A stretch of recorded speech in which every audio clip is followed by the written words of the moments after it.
कुछ सच सिर्फ छुपाए नहीं जाते, उन्हें दफन किया जाता है, लेकिन हम उन्हें ढूंढ निकालते हैं। खांडवा गांव में 7 बजने को थे और हर शाम की तरह आज भी चारों ओर घंटे की आवाज गूंज रही थी। 7 बजने वाले हैं, अपने अपने घरों की तरफ बढ़ते रहें। 7 बजने वाले हैं, अपने अपने घरों की तरफ बढ़ते रहें। हेलो जी राणा साहब। बोला 7 बजने वाले हैं, सब लोग घर गए या नहीं? जी राणा साहब, लगभग सब चले ही गए। लगभग? तू जानता है ना 7 बजे के बाद क्या होता है? फौरन घर भेज सबको। जी आप चिंता मत कीजिए, 7 बजने से पहले मैं सभी को घर भेज दूंगा। ठीक है, तू भी जल्द घर चले जा। जी राणा साहब, कल मिलते हैं। देव। हाँ पापा। 7 बजने वाले हैं, जाओ जाके सारे खिड़की दरवाजे बंद कर दो। हाँ पापा। 7 बजने वाला है, अपने अपने घरों की तरफ बढ़ते रहो। हे चढ़ो रे सब, दुकान बंद हो गई अब।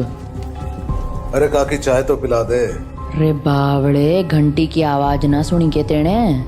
7 बजन को है, जल्दी से घर निकल वरना। अरे बुढ़िया तू बहुत सोचती है, ये सब बस फालतू की बातें हैं, इतना दिमाग मत लगाया कर। बब्बन बेटे, थारे से बहस करने का समय ना है हमारे पास। बेहतर होगा कि 7 बजने से पहले तू अपने घर पहुंच जा, क्योंकि अगर रास्ते में वो मिल गए ना तो दोबारा यहाँ मत आइयो, क्योंकि मैं दरवाजा ना खोलूंगी, समझ गया? जा यहाँ से अब। हाँ जाता हूँ। हाँ बोलो राणा सा। काकी, सब लोग घर चले गए ना? हाँ सब चले गए। ठीक है, आप भी याद से खिड़की दरवाजे बंद कर लेना। रोज फोन करके यही बोले है तू। अरे 7 महीनों से गांव में कुछ ना हुआ तो अब क्यों जावेगा? 7 महीने पहले जो हुआ था वो दोबारा भी हो सकता है, इसलिए सावधानी जरूरी है। पापा। हाँ? सारे खिड़की दरवाजे लगा दिए। और पर्दे लगाए? पर्दे क्यों, खिड़कियां लगा तो दी हैं, और वैसे भी वो लोग तो तभी अंदर आ सकते हैं ना जब उन्हें अंदर बुलाया जाए, तो फिर। देव, होश में हो? ये क्या बोल रहे हो? अरे हम पर्दे उनसे छिपने के लिए थोड़ी लगाते हैं, बल्कि इसलिए लगाते हैं ताकि हम उन्हें ना देख सके, उनसे बात ना कर सके और उनके बहकावे में ना आ सके। ऐसी गलती बहुत से लोगों ने की थी, उनके साथ क्या हुआ ये पूरा गांव जानता है, इसीलिए अच्छा होगा कि हम वो गलतियां ना दोहराएं। पापा, क्या मम्मी के साथ भी ऐसा ही कुछ हुआ था? क्या वो भी? 7 बज गए, जाओ जल्दी से जाके पर्दे लगा दो, वो लोग अब आते ही होंगे। हाँ। तो राणा सा की बात मानकर देव खिड़कियों पर पर्दे लगाने के लिए चला गया, पर अभी वो पर्दे लगा ही रहा था कि उसने ऐसा कुछ देखा जिससे उसके होश उड़ गए। देव बेटा। मम्मी, आप? हाँ बेटा, मैं ही हूँ। पर आप यहाँ कैसे? तुमसे मिलने आई हूँ बेटा। हाँ, पर आप तो मर गए थे ना? नहीं तो, देखो मुझे, मैं तो जिंदा हूँ। लेकिन पापा ने तो बोला आप मर चुके हो। फिर? तुम्हारे पापा झूठ बोल रहे हैं बेटा। मतलब आप मरे नहीं हो? नहीं, मैं तो बस रास्ता भटक गई थी, आज बहुत मुश्किल से तुम्हारे पास आ पाई हूँ, बस तुमसे मिलने। हाँ? सच्ची? हाँ बेटा, हाँ।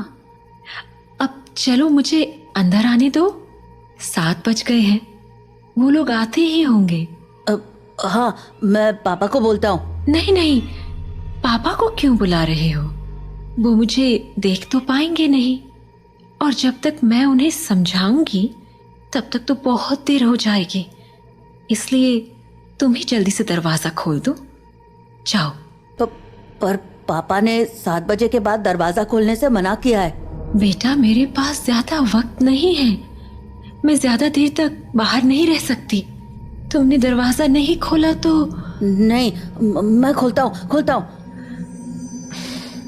थैंक यू बेटा। तो देव अपने घर के दरवाजे पर पहुंचा और दरवाजा खोल दिया।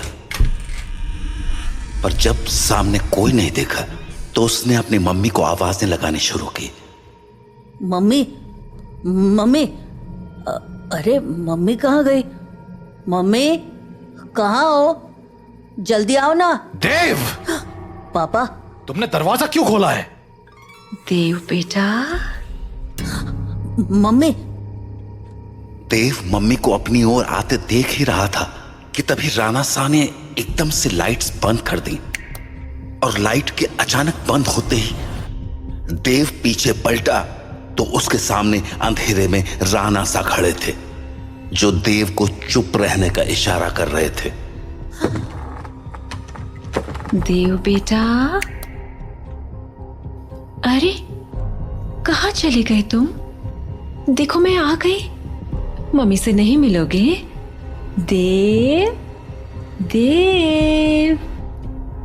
नंदिनी देव को आवाज लगा रही थी, पर वो वहां था ही नहीं, क्योंकि राणा सा ने उसे बगल वाले कमरे में छिपाकर दरवाजा बंद कर दिया था। पापा बाहर मम्मी थी और देव शांत हो जाओ, मैंने कहा था ना तुम्हारी मम्मी मर चुकी है। पर पापा उन्होंने बोला वो जिंदा है और देव बेटा, तुम अंदर हो ना? दरवाजा नहीं खोलोगे? तुम्हारी मम्मी आ गई। दरवाजा खोलो बेटा। पापा। कोई आवाज मत करो। लेकिन पापा, मुझे मम्मी से मिलना है। तुम्हें अगर सच में लगता है कि वो तुम्हारी मम्मी है तो उनसे कल सुबह मिल लेना, ठीक है? पर अभी के लिए शांत हो जाओ। राणा सा, ओ राणा सा, अरे मिलने दो ना मुझे देव से। कब तक झूठ बोलोगे उससे कि मैं मर चुकी हूं? राणा सा, आप सुन रहे हो ना? पापा। बेटा बिल्कुल भी ध्यान मत दो और आंख बंद करके सो जाओ। पर पापा, मम्मी ये क्या बोल रही है? शांत रहो देव, कल सुबह मैं तुम्हें सब समझा दूंगा, पर अभी के लिए चुपचाप आंखें बंद करो और सो जाओ। तो देव अपने पापा के कंधे पर सर रखकर सो गया और जब सुबह हुई तो राणा सा देव को आवाज लगाते हुए बोले, देव उठ जाओ, सुबह हो गई है।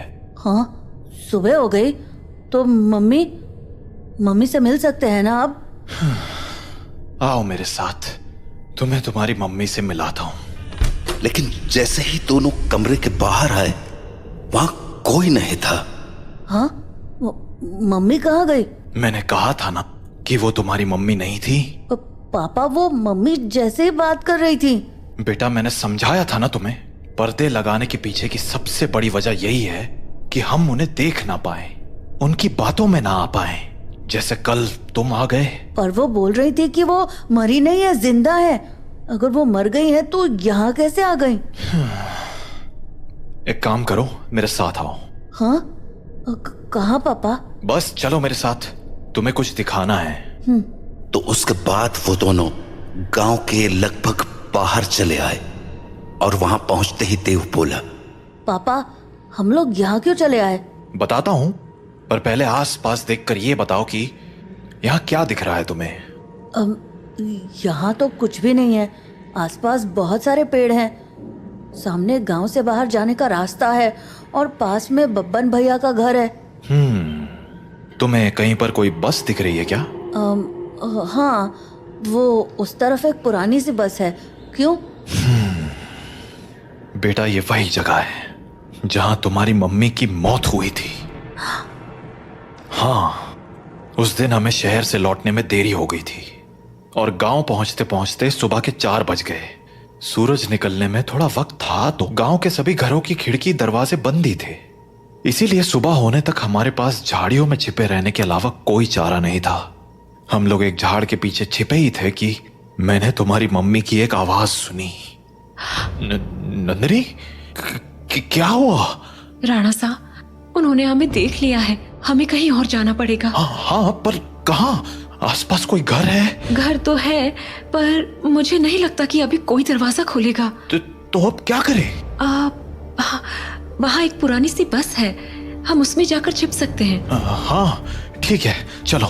तो हम दोनों फटाफट उस बस के पास पहुंच गए। पर फिर क्या हुआ?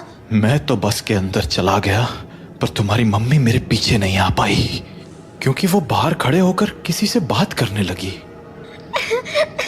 क्या हुआ बेटा, क्यों रो रहे हो? आंटी, मुझे बहुत डर लग रहा है। मैं बाहर छूट गई हूँ। मेरा घर बहुत दूर है। अरे बेटा रो मत, एक काम करो, मेरे पास आओ, हम लोग इस बस में छिप जाएंगे, फिर वो लोग हमें नहीं ढूंढ पाएंगे। सच में आंटी, कोई नहीं ढूंढ पाएगा? हाँ हाँ पक्का, कोई नहीं ढूंढ पाएगा, आ जाओ। थैंक यू आंटी, पर मैंने तो आपको ढूंढ लिया। हाँ?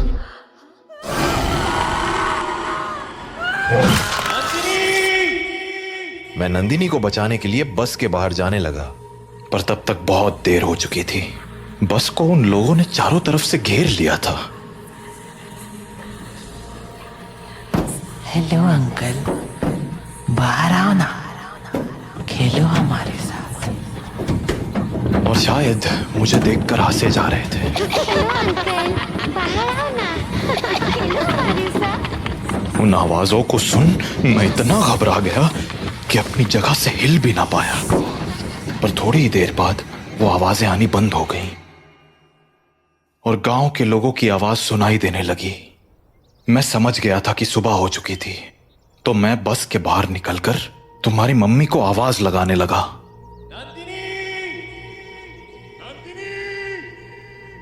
पर वहां अब कोई नहीं था। मैं कई दिनों तक उसके लौटने का इंतजार करता रहा, पर वो नहीं लौटी। फिर जब गांव वालों ने मुझे बताया कि रात 7 बजे के बाद उन बाशिंदों के साथ नंदिनी भी शिकार पर आती है, तो मुझे इस गांव का एक गहरा राज समझ आया। क्या राज? यही कि जो लोग रात को इस गांव में आते हैं वो इसी गांव के रहने वाले थे, पर उनकी मौत के बाद वो ऐसे बन गए। मतलब कल जिसे मैंने देखा वो तुम्हारी मम्मी नहीं थी बेटा, क्योंकि मरे हुए लोग वापस नहीं आया करते, इंसान बनकर तो बिल्कुल नहीं। अपने पापा से बात करने के बाद देव के मन में बहुत सारी बातें चल रही थी और वो उन्हीं ख्यालों में खोया हुआ काकी की दुकान में बैठा हुआ था कि तभी हर तरफ से घंटे की आवाजें आना शुरू हो गईं। 7 बजने वाला है, अपने अपने घरों की तरफ बढ़ते रहो। चलो चलो, घंटा बज गया, निकलो अपने अपने घरों को। अरे बुढ़िया, तू फिर शुरू हो गई।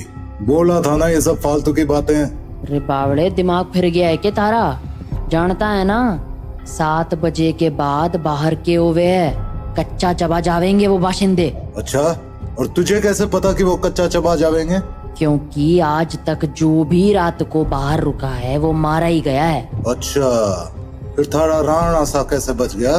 हाँ, वो भी तो फंसा था ना रात को अपनी लुगाई के साथ। मैंने बोला ना, थारी फालतू बातें सुनने के लिए हमारे पास टेम ना है। जा निकल अब यहाँ से। हाँ जाता हूँ। इतना कहकर बब्बन वहां से चला गया, पर बब्बन की बात ने देव का ध्यान जरूर खींच लिया था। तो वो भी अब ये सोचने लगा था कि उस रात उसकी मम्मी तो मर गई, पर पापा कैसे बच गए। वो ये सब बातें सोच ही रहा था कि तभी काकी बोली, अरे छोरे, हाँ बात ना सुनी क्या तूने हमारी? बोला ना घर निकल। जी काकी। तो देव हड़बड़ाता हुआ काकी की दुकान से बाहर निकल आया। वो घर के लिए निकलने ही वाला था कि उसके मन में एक और ख्याल आया और वो सीधा बब्बन के पीछे चल पड़ा। बब्बन भैया! क्या हो गया छोरे, कहाँ भागा चला रहा है? वो मुझे ना आपसे एक बात पूछनी है। पूछ। वो अरे जल्दी बोल, पता है ना 7 बजने को है। तू घर नहीं पहुंचा तो थारा बाप सर पीट लेगा। वो आप वहाँ काकी को बोल रहे थे ना कि एक रात मेरे पापा और मम्मी बाहर रह गए थे और मम्मी को तो उन लोगों ने मार दिया था, पर पापा किसी तरह बच गए। तुम्हारे पास मारी ही बात दोहराने आया है के? जल्दी पूछना के पूछने तने। नहीं, मैं ये बोल रहा था कि आपका भी घर उसी टूटी फूटी बस के पास है ना? हाँ तो आपने कुछ देखा था क्या? कमाल है, बाप अंधा कानून और बेटा सरलॉक।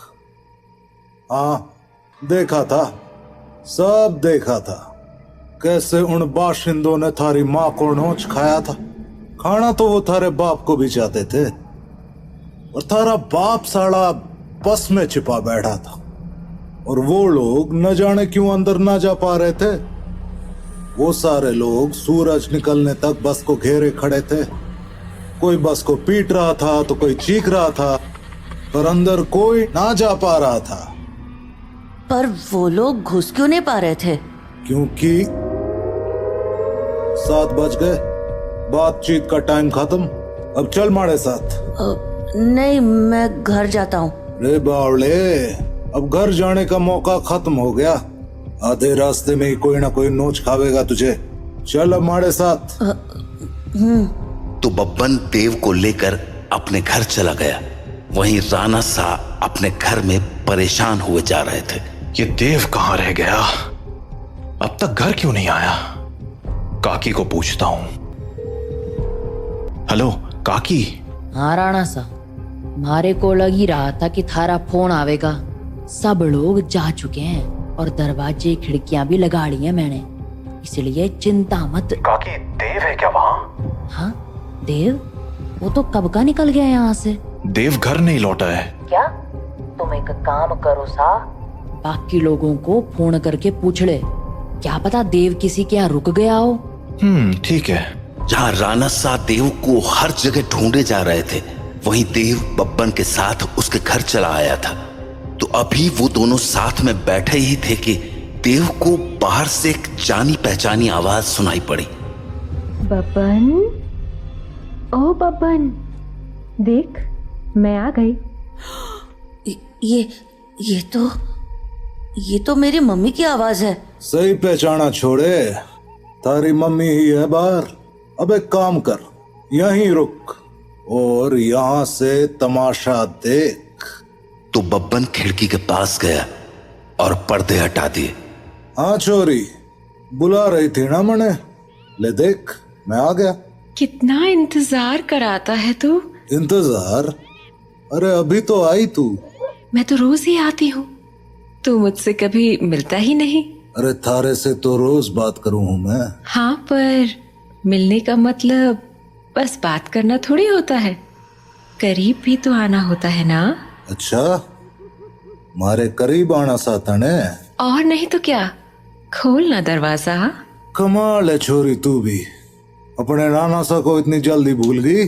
जो राणा सा देखेंगे नहीं, वो उन्हें पता कैसे चलेगा। कमाल है तू भी। वैसे थारे बेटे का क्या, वो तो देख सके है ना। ओफो बब्बन, तू भी ये क्या बातें करने लगा। हम दोनों के बीच में किसी दूसरे का क्या काम। जाना, दरवाजा खोल देना, मुझे तेरे से अच्छे से मिलना है। अच्छा चल ठीक है, खोल ही देता हूँ दरवाजा अब। तो बब्बन दरवाजा खोलने जा ही रहा था कि देव बोला, बब्बन भैया दरवाजा मत खोलना, वो मेरी मम्मी नहीं है। अरे यो बात तो मने भी पता है, यो थारी माँ तो अब बिल्कुल ना रही। अरे बब्बन भैया, मैं सच कह रहा हूँ, वो इंसान नहीं है। वो इंसान है या नहीं, ये तुझे अभी पता चल जाएगा, तू बस देखता जा। तो इतना कहकर बब्बन ने दरवाजा खोल दिया और सामने खड़ी नंदिनी से बोला, हाँ छोरी, मिलना था ना तने मारे से, आजा अंदर आजा। बब्बन की बात सुनकर देव के तो होश ही उड़ गए, पर तभी कुछ अजीब हुआ। उसने देखा कि उसकी मम्मी दरवाजे पर तो खड़ी थी, पर दरवाजे से अंदर नहीं आ रही थी। क्या हो गया, रुक क्यों गई, आजा अंदर। नंदिनी कुछ देर तो वैसे ही खड़ी रही, पर फिर बोले, तू बाहर क्यों नहीं आ जाता बब्बन, मैं तुमसे यहीं मिल लूंगी। अरे अभी तो अंदर बुलाने को कह रही थी, अब बाहर बुला रही। देख छोरी, आना तो तुझे ही पड़ेगा, अब सोच ले। तू भी ना बब्बन, कितना इंतजार कराएगा, आ जाना बाहर। नंदिनी के जवाबों को सुनकर देव के मन में बहुत सारे सवाल उठने लगे थे, जैसे कि उसकी मम्मी घर के अंदर क्यों नहीं आ रही थी और वो बार बार बब्बन को बाहर आने को क्यों कह रही थी। देव धीरे धीरे बब्बन के पास पहुंच गया, पर इससे पहले कि वो बब्बन से कुछ पूछता, उसे नंदिनी ने देख लिया और वो बोली, अरे बेटा देव, तुम भी यहाँ हो? आओ ना, मम्मी से नहीं मिलोगे? कल हम मिल नहीं पाए थे ना? आ जाओ, आज मिलते हैं। देखो, बाहर तुम्हारे साथ खेलने के लिए इतने सारे बच्चे भी हैं। हम खूब मजे करेंगे। आ जाओ बेटा। नंदिनी और उसके साथ उन बच्चों की टोली को देखकर देव को डर तो बहुत लगा, पर उसने नंदिनी की बातों पर ध्यान न देते हुए बब्बन से पूछा, बब्बन भैया, दरवाजा तो खुला है और आपने मम्मी को अंदर आने को भी बोल दिया है, फिर वो अंदर क्यों नहीं आ रही हैं? और ये बच्चे भी बाहर ही खड़े हैं, क्यों? समझदार लगे तू, सही सवाल पूछना जाने। हाँ, मतलब यो कि जिस रात मैंने थारी माँ को मरते हुए देखा, उस रात मैं भी यही सोच रहा था कि आखिर इन बाशिंदों ने थारे बाप को क्यों नहीं मारा, वो बस के अंदर क्यों ना गए। तो अगली सुबह मैं बस के अंदर गया, ये देखने कि आखिर वहां ऐसा था क्या जिसने उन बाशिंदों को रोक दिया था। पहले तो मुझे कुछ समझ नहीं आया, पर फिर मुझे जवाब मिल गया। क्या जवाब? वो देख। हाँ? यो है रुद्राक्ष की माला। यही वो चीज थी जिसने थारे बाप की जान बचाई थी। बस के अंदर यही लटकी हुई थी। मुझे इसके पीछे की वजह तो ना मालूम है, पर इतना जरूर पता है कि इस रुद्राक्ष की माला को दरवाजे पे टांग दो तो ये साले चाके भी घर के अंदर नहीं घुस पाएंगे। सच में? और नहीं तो के। तो आपको पक्का पता है कि ये इसी रुद्राक्ष के कारण अंदर नहीं आते हैं? रुद्राक्ष उतार के दिखाऊं? देखेगा क्या होता है? हाँ? नहीं नहीं नहीं। छोरे, ये कोई पहली बार नहीं कराया मैंने। सारी जांच करने के बाद ही अपने दरवाजे पे टांगा है इस रुद्राक्ष को, समझ गया? ये ले, थारे बाप ने फोन मिला दिया। हेलो, हाँ राणा सा, हाँ हाँ, चिंता ना करो, थारा छोरा हमारे पास ही है और पूरी तरह सुरक्षित है। चलो, शुभ रात्रि। हर दस्तक के पीछे एक डरावना सच छिपा है। ऐसी ही डरावनी कहानियों के लिए आखिरी दस्तक को अभी सब्सक्राइब करें।